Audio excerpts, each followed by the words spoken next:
नमस्कार दोस्तों, देश माटी में आज हम सुनेंगे उत्तर प्रदेश राज्य की एक लोक कथा जिसका नाम है जमींदार और उसकी कटार। सेठ गिरधारी लाल कालीवन गांव का जमींदार था। उसके पास ढेर सारे खेत थे जिन पर काम करने के लिए उसने बहुत से मजदूरों को बहाल करके रखा था। लेकिन सेठ गिरधारी लाल था बड़ा कंजूस। लेकिन धन जमा करने वाला सामान्य कंजूस नहीं, बल्कि धन खर्च करते समय उसे कंजूसी करने में बड़ा मजा आता था। वो मजदूरों को पूरी मजदूरी नहीं देता या किसी बहाने दूसरे दिन पर टाल देता था।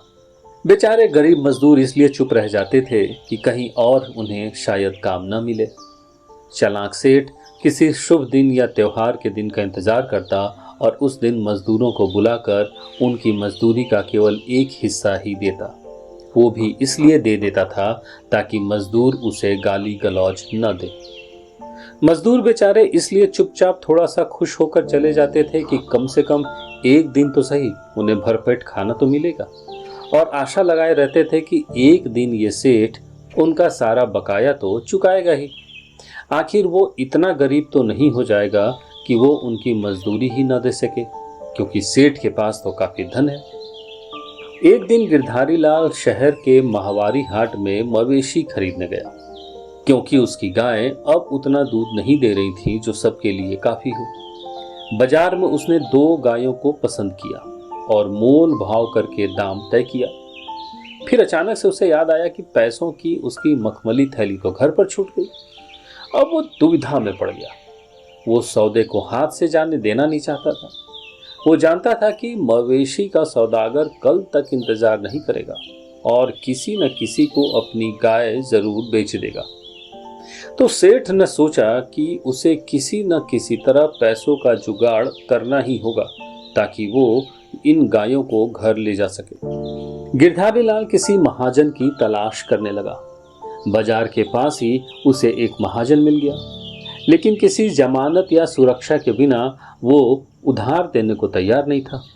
सेठ के पास उस समय सोने की मुठ वाली कटार थी जो उसे उसके दादा ने भेंट की थी। घर से बाहर जाते समय डाकुओं के डर से वो सेठ उस कटार को हमेशा अपने पास रखता था। सेठ गिरधारी लाल ने अपनी कटार दिखाते हुए महाजन से कहा, ये हमारी पुश्तैनी कटार है, दादा ने हमें भेंट की है। ये मेरे लिए बहुत ही अमूल्य है। साथ ही इसमें सोने की मुठ लगी हुई है, लेकिन अभी लाचारी है, इसलिए इसकी जमानत देने को मैं तैयार हूँ।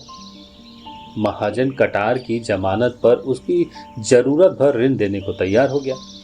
गिरधारी लाल ऋण लेकर और कुछ दिनों में ऋण लौटाकर कटार वापस ले जाने का वादा करके बाजार चला गया और उन गायों को खरीदकर उन्हें एक युवक की सहायता से अपने गांव ले आया। गिरधारी लाल कई सप्ताह बल्कि कई महीनों तक महाजन को ऋण चुकाने नहीं गया। महाजन धीरज के साथ इंतजार करता रहा और सोचता रहा कि सोने की मुठ वाली कटार का करे क्या उसे बेचकर सूद के साथ ऋण का पैसा वसूल कर ले। लेकिन महाजन से कटार लेगा कौन? उल्टा कोई देख लेगा तो जितने लोग उतनी तरह की बातें बनाएंगे और ऐसे में उसकी इज्जत धूल में मिल जाएगी। इसलिए वह चुप रहा और उसने जमींदार के पास अपने नौकर को भेजने का निर्णय लिया। जब नौकर जमींदार के घर गया तो वो घर पर नहीं था। नौकर वापस चला गया। कुछ दिनों बाद उसे फिर जमींदार के पास भेजा गया, लेकिन इस बार भी जमींदार उसे नहीं मिल पाया क्योंकि बीमार होने के कारण वो सो रहा था। जमींदार के नौकरों ने महाजन के नौकरों को वापस भेज दिया। महाजन इस आशा से कि जमींदार मेरे नौकर के जाने का संदेश पाकर ऋण लौटाने के लिए स्वयं आ जाएगा, कुछ दिनों तक धैर्यपूर्वक सब कुछ सहता रहा। फिर बहुत दिन और महीने बीतने के बाद निराश होकर उसने एक योजना बनाई। जब अगली बार नाई सुखराम उसके बाल काटने आया तब उसने सारी कहानी नाई को बता दी और साथ में ये भी कहा कि उसकी कटार कहीं गायब हो गई है। अच्छा होगा कि जमींदार ऋण वापस करके अपनी कटार लेने ही ना आए। महाजन जानता था कि नाई खबर फैलाने में माहिर होते हैं और उसके द्वारा जल्दी ही ये खबर सब तक पहुंच जाएगी कि जमींदार ने ऋण अभी तक नहीं चुकाया है और महाजन को जमानत में दी हुई उसकी सोने की मुठ वाली कटार गायब हो गई है। और सचमुच ऐसा हुआ ही। ये खबर आसपास के गांवों में आग की तरह फैल गई। जब वो नाई बाल कटाने के लिए जमींदार के घर आया तब उसने ये खबर उसे भी सुनाई। गिरधारी लाल को अब तक इस बात पर शर्म महसूस नहीं हुई थी कि उसने महाजन का ऋण नहीं चुकाया, क्योंकि इस रहस्य को उसके अलावा कोई नहीं जानता था। लेकिन अब उसने अनुमान लगाया कि बहुत से ग्रामीणों को उसके ऋण के बारे में पता चल गया होगा।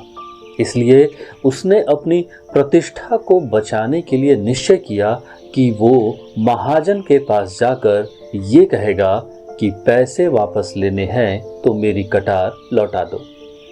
चूंकि उसे पूरा विश्वास था कि उसे एक पैसा भी खर्च नहीं करना पड़ेगा, क्योंकि कटार खो जाने के कारण महाजन उसे लौटा नहीं सकेगा। फिर भी वो महाजन के पास काफी पैसे लेकर गया। महाजन के घर पर जब जमींदार को यह बताया गया कि उसकी कटार चोरी हो गई है तो उसने खूब हो हल्ला मचाया। किसे विश्वास होगा कि महाजन जमानत के लिए कटार रखेगा? उसने ऊंची आवाज में चिल्लाते हुए कहा। उसने सावधानी पूर्वक सोने की दस्ते की चर्चा नहीं की। भला महाजन के घर से कटार कौन चुराएगा? वो और भी जोर से चिल्लाया। जमींदार भीड़ इकट्ठा करने के लिए महाजन का मजाक उड़ाते हुए जोर जोर से हंसने लगा। जब सड़क पर काफी भीड़ इकट्ठा हो गई तब जमींदार ने महाजन से कहा, क्यों नहीं घर के अंदर जाकर कटार की खोजबीन करते? उसे ये उम्मीद थी कि महाजन अंदर जाकर शीघ्र ही बाहर आएगा और उसे ये कहेगा कि हिसाब बराबर हो गया और इस तरह ऋण का एक पैसा भी वापस नहीं करना पड़ेगा।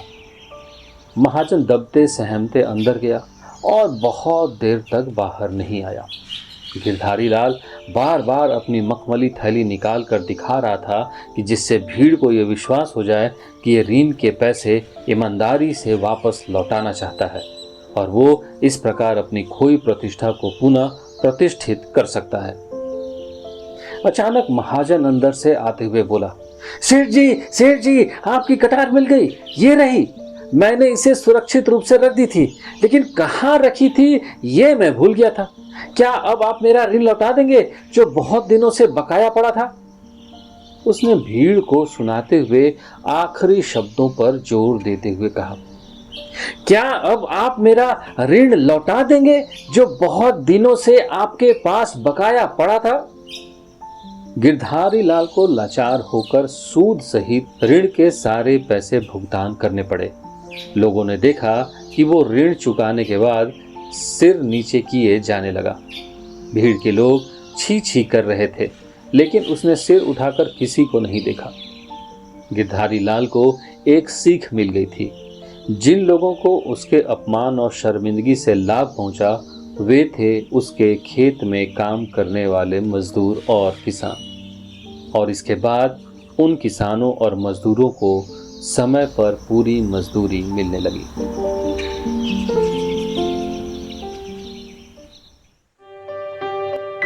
तो दोस्तों, ये थी आज की कहानी। आपको हमारी प्रस्तुति कैसी लगी कमेंट करके जरूर बताएं। साथ ही देश माटी चैनल को सब्सक्राइब जरूर करें। धन्यवाद।